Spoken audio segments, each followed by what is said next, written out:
श्री स्वामी समर्थ सगळ्यांना. कशा आहात मैत्रिणींनो? आशा व्यक्त करते स्वस्त असाल, मस्त असाल, स्वामींच्या सेवेमध्ये रममाण असाल. 19 एप्रिल रोजी येत आहे अक्षय तृतीया. अक्षय तृतीयेला जसे आपण धनसंपत्तीसाठी, सोने नाणे वाढण्यासाठी, आपल्याला व्यवसायामध्ये यश येण्यासाठी किंवा आपण कोणतेही नवीन काम या दिवशी का चालू करतो, कारण अक्षय म्हणजे अखंड आपल्यावर सगळ्या धनधान्याची, समृद्धीची वाढ व्हावी आणि आपल्याला नेहमीच आर्थिक लाभ व्हावेत.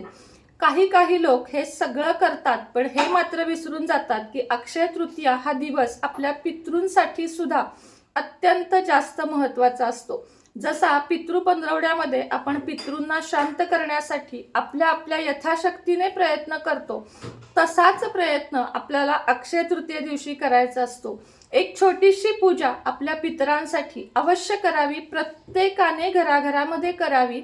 जरीही तुमचे म्हणजे तुम्ही, तुमचे आई वडील, तुमचे सासू सासरे हे सर्व फॅमिली तुमची आत्ता एकत्र असेल तरी घरातलं कोणी ना कोणी स्त्री आणि कोणी ना कोणी पुरुष हे गेलेलेच असतात. जसं की आता माझ्या बाबतीत म्हणाल तर माझे सासू सासरे, आईचे आई वडील किंवा वडिलांचे आई वडील हे माझे सुद्धा गेलेलेच आहेत. त्यामुळे आपण कोणाच्या तरी म्हणजे आपल्या पितरांच्या 3 पिढ्यांपैकी कोणाच्या तरी शांतीसाठी ही पूजा करत आहोत. सासू असेल, सासरे गेले असतील तरी पण तुम्ही हेच पूजा करायची आहे. सासरे असतील, सासू गेली असेल, म्हणजे कोणीही गेलं असेल किंवा कोणीही गेलं नसेल तरीही ही पूजा करायची आहे. कारण हे तर नक्की आहे की आपल्या 3 पिढ्या मागच्या आता जिवंत नाहीत, एक तरी पिढी त्यातली दिवंगत झालेली आहे. म्हणूनसाठी ही पूजा असते आणि घरच्या घरी ही पूजा आपल्याला खूप सोप्या पद्धतीने करायची असते. आता तुम्हाला ही मी पूजा मांडून दाखवत आहे पुढच्या व्हिडिओमध्ये. आणि ही सगळी पूजा मांडून झाल्यावर आमरसाचा एक नैवेद्य किंवा आंब्याचा, सरळ एक आंबा आपल्याला ठेवायचा आहे या पूजेमध्ये आणि आंब्याचा नैवेद्य दाखवून घ्यायचा आहे. घरामध्ये अक्षय तृतीयेपासूनच आंबे खायला सुद्धा आपण सुरुवात करतो. म्हणून आमरस, पुरी, भाजी, जे काही तुमच्याकडे स्वयंपाक होतो तो स्वयंपाक करून घ्यायचा. ही जी पूजा आहे ती 11:15 ते 12 या दरम्यान करायची. इथे फोटो ठेवलात तुमच्या पितरांचा, म्हणजे सासू सासरे, आई वडील यांचा, जे कोणी गेला असेल त्यांचा, तरीही चालतं. नाही ठेवलात तरीही चालतं. आपले तोंड दक्षिण दिशेला करायचे, मुख करायचे. ही पूजा पण दक्षिण दिशेलाच मांडायची आणि पूजेला सुरुवात करायची. पूजा करण्याच्या आधी दक्षिण दिशेला तोंड करून ओम श्री पितृदेवताभ्यो नमः आणि माझ्या सगळ्या पितरांना सद्गती मिळू दे, माझ्याकडून कळत न कळत काही चुका झाल्या असतील तर मला माफ करावे अशी विनंती करायची आहे. सगळा स्वयंपाक करूनच आपल्याला या पूजेला बसायचे आहे. ही पूजा तुम्हाला आता पुढं मी दाखवत आहे, त्यानंतर काय करायचं हे मी तुम्हाला आता सांगते. प्रथम एखादं टेबल किंवा चौरंग घ्यायचा आहे, त्याच्यावर पांढरं वस्त्र अंथरून घ्यायचं आहे, म्हणजे रुमाल. आता मी हा नवीनच रुमाल ठेवलेला आहे. ते झाल्यानंतर पत्रावळी किंवा ताटामध्ये साधारण 1/2 किलो, अर्धा किलो, 1 किलो या मापामध्ये आपल्याला गहू ठेवून घ्यायचे आहेत. त्यानंतर केळी, म्हणजे ह्याला केळी म्हणतात. जर आपल्या सासूबाई वारल्या असतील, आजी सासूबाई म्हणजे घरातली कोणतीही स्त्री, तर केळी ठेवली जाते. आता या केळीमध्ये या कंठापर्यंत पाणी घालून घ्यायचं आहे. आता मी तुम्हाला दाखवण्यापुरतं घालत आहे. अशा पद्धतीने या केळीमध्ये पाणी घालून घ्यायचं आहे. ह्याला केळी असं म्हटलं जातं. आणि आपल्या घरातील आजोबा किंवा कुणी वडील असतील, पुरुष जे लोक जातात त्यांच्यासाठी करा ठेवली जाते. तर इथे मी करा पण ठेवून घेतलेली आहे. या दोन्हीमध्ये आपल्याला कंठापर्यंत पाणी, म्हणजे पितृ हा सगळ्यात जास्त पाण्याने शांत होतो असं म्हटलं जातं, म्हणून केळी आणि करा असं ठेवलं जातं. आता तुम्ही म्हणाल की ताई, आमचे सासरे वारले आहेत पण सासूबाई आहेत, किंवा सासूबाई वारल्या आहेत पण सासरे आहेत, मग आम्ही काय ठेवायचे? तर बघा, जरी आपल्या सासू सासरे जिवंत असले किंवा दोन्हीपैकी एक असेल, एक नसले, तरी आपले आजोबा, आपली आजी, आपली म्हणजे स्त्रीलिंगी आणि पुरुषलिंगी, म्हणजे आजी आणि आजोबा किंवा पुरुष आणि स्त्री यातलं आपल्या मागच्या 3 पिढ्यांमध्ये कोणी ना कोणी गेलेलं असतंच. म्हणून अक्षय तृतीयेला पितृशांतीसाठी, खास पितृंचे आशीर्वाद मिळण्यासाठी अशी केळी आणि करा याचं पूजन करणं खूप जास्त महत्त्वाचं असतं. हे गहू एवढ्या मापात असावेत की ते एका व्यक्तीला खाण्यासाठी पुरतील. आता मी हे आत्ता थोडे ठेवलेत, पण साधारण 1 किलो किंवा अर्धा किलो गहू तरी आपल्याला ह्याच्यावर ठेवायचे आहेत. खाली पत्रावळी ठेवली तरीही चालेल, ताट ठेवलेत नवीन आणि ते ताटासहित दान केले तर जास्त उत्तम, कारण त्याला महत्त्व आहे. आता हे झाल्यानंतर या दोन्ही ठिकाणी आपल्याला कलावा बांधून घ्यायचा आहे. 5 पदरी किंवा 3 पदरी, म्हणजे 1 वेळा वेढा, 2 वेळा वेढे, 3 वेळा, 4 वेळा, 5 वेळा किंवा 3 वेळा. आणि इथे पण 3, 5 या संख्येमध्ये दोन्हीकडे कलावा बांधून घ्यायचा आहे. आत्ता मी बांधत नाही, कारण ती आत्ता मध्ये आधी पितृंच्या शांतीसाठी पूजा केल्यासारखं होईल, कारण ती फक्त अक्षय तृतीयेलाच करायची असते. आता ही केळी आणि करा जे आपण मांडून घेतो त्याला आता सगळ्यात आधी अशा पद्धतीनं चंदन घ्यायचं. चंदन थोडंसं ओलं करून घ्यायचं आणि चंदनाने आपल्याला ह्याच्यावर रेषा ओढायच्या आहेत. जशा आपण कलशावर ओढतो त्याच पद्धतीने, फक्त ह्याची एक पद्धत आहे की आपण नेहमी खालून वर, अशा प्रगतीसाठी आपण म्हणतो ना, नेहमी खालून वरच्या दिशेने या रेषा ओढायच्या असतात.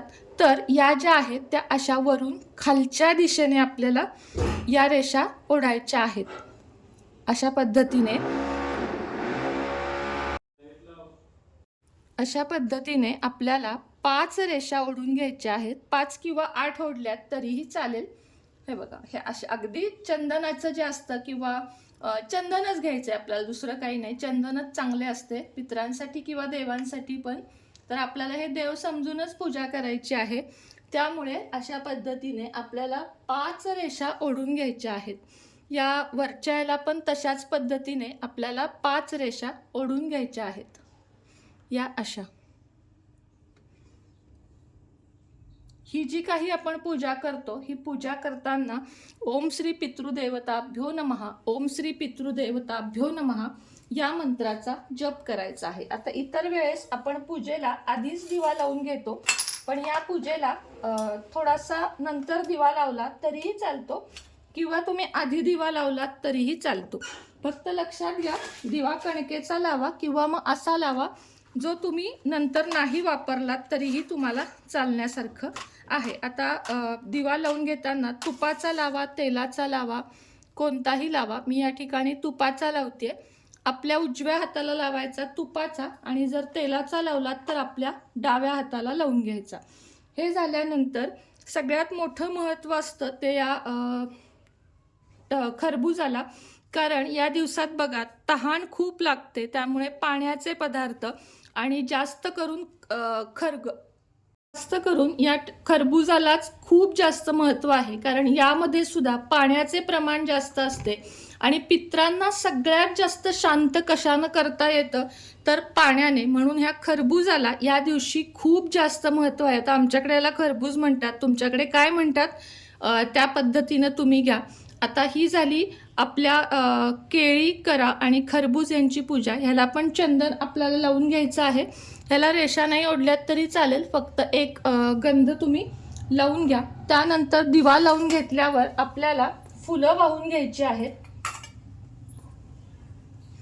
अशा पद्धतीने फुलं वाहून घ्यायची आहेत.